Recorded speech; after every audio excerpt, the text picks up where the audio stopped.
Thank you for joining us today to release our latest audit of the Department of Health's oversight of the Emergency Medical Services Operating Fund, or EMSOF. With me today are Gordon Denlinger, Deputy Auditor General for Audits, and Mark Mulliner, who was the team lead on this audit. If you ever heard of the famous Yogi Berra quote, it's like deja vu all over again. Well, this audit is a lot like that quote. Since 2010, we have been legally required to audit the Department of Health's oversight of how public dollars are distributed through EMSOF. 25% of this fund goes to the head injury program to help people with traumatic brain injuries live independently. The other 75% of the fund is distributed to 13 EMS regional councils across the Commonwealth and to the statewide EMS Advisory Board. These public dollars support local EMS agencies to help them purchase equipment and supplies, provide education and training, recruit and retain EMS providers, and operate the regional councils and the advisory board. During the audit period, that began July 1st, 2021, and ended June 30th, 2024, the Department of Health distributed $37.9 million from the fund. $8.6 million went to the head injury program, and $29.3 million went to the regional councils and statewide advisory board to support EMS services. This is the fifth time we have audited the fund since 2010. And while there are no issues with the operation of the head injury program, the same cannot be said of the 75% that went to the regional councils and the statewide advisory council. For each of the audits spanning the last 15 years had the same findings.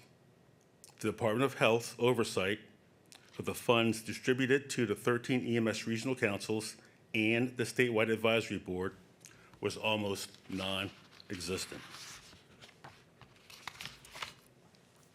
As part of this audit, we reviewed 60 payments totaling $5.1 million. Of those $5.1 million, the Department of Health could not produce supporting documentation for over $3.4 million in purchases made by regional councils. In other words, the Department of Health doesn't really know if money it distributed to help EMS services was used for allowable purposes 68% of the time. This is unacceptable. For 15 years, the Department of Health has stated it has reasons why it can't properly account for these funds.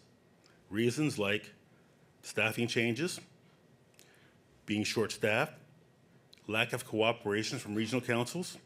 The list of excuses goes on and on. And after 15 years, there simply cannot be any more excuses, especially when the governor just signed into law a budget that adds $6 million to the fund to recruit and retain desperately needed EMS staff. And if organizations receiving state funds are not good stewards of those funds, then a tough decision needs to be made as to whether they should receive those state funds at all. For example, we audit volunteer fire relief associations. Last year alone, we distributed over $68 million in state aid to 2,500 different associations. These associations are run by volunteers, not paid professionals. Yet, for the most part, they follow the rules and provide documentation for expenditures. There are some cases where an association doesn't want to do the right thing and they repeatedly violate the law. And in those cases, we make the difficult decision to withhold state aid until we see they are following the law. It doesn't happen often, but it does happen. The Department of Health has a similar responsibility to EMSOF. Yet, this audit shows that in many cases, the Department of Health basically provides funding to EMS regional councils, but doesn't make these councils responsible for what they do with public dollars. If a regional council says, we don't have the receipt, or refuses to cooperate, the Department of Health accepts that response without imposing any penalties. We have 15 years of audits as evidence to back that up. If a regional council refuses to cooperate or provide the required documentation according to law, the Department of Health must make the difficult decision to withhold funds from those councils, just like we do. In audit after audit, the Department of Health said things would change. It said it would implement our recommendations and that the next audit would be better. Today, we laid out 18 recommendations to improve the Department of Health's oversight of EMSOF. And most of those recommendations to the Department of Health aren't new. We've been saying the same thing for 15 years. At a time when emergency medical services are losing critical, life-saving resources, not $1 can't be wasted. Thank you. Now I'll open it up to questions. Yes. Do you suspect that something untoward is happening with these funds, or is it more that you just don't know because? Yeah, I really wish I could say that. If we don't have the supporting documentation, then we really don't know. So that would actually be a really great question for the Department of Health. Okay, just perspective on, you audit many different things in this state. Where does this rank in terms of the problems, essentially, that you and your predecessors have found? There's one word that I can summarize. That's frustration. And as I stated in my remarks, for 15 years, we've been saying the same thing. And for 15 years, nothing has changed.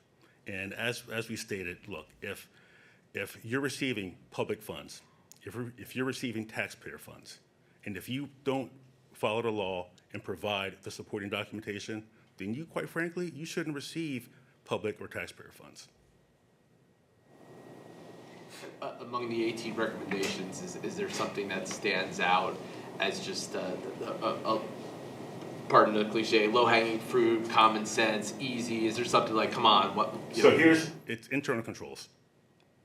Internal controls. Again, and that'd be another question for the Department of Health. They know what they're supposed to do. Follow your internal policies.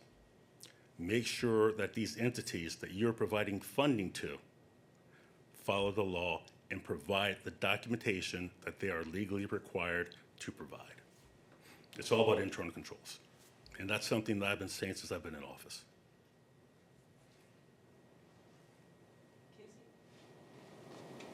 Okay, you're good. Zach, do you need anything? I think we're fine. Okay. All right, thank you. Thank you. Thank you.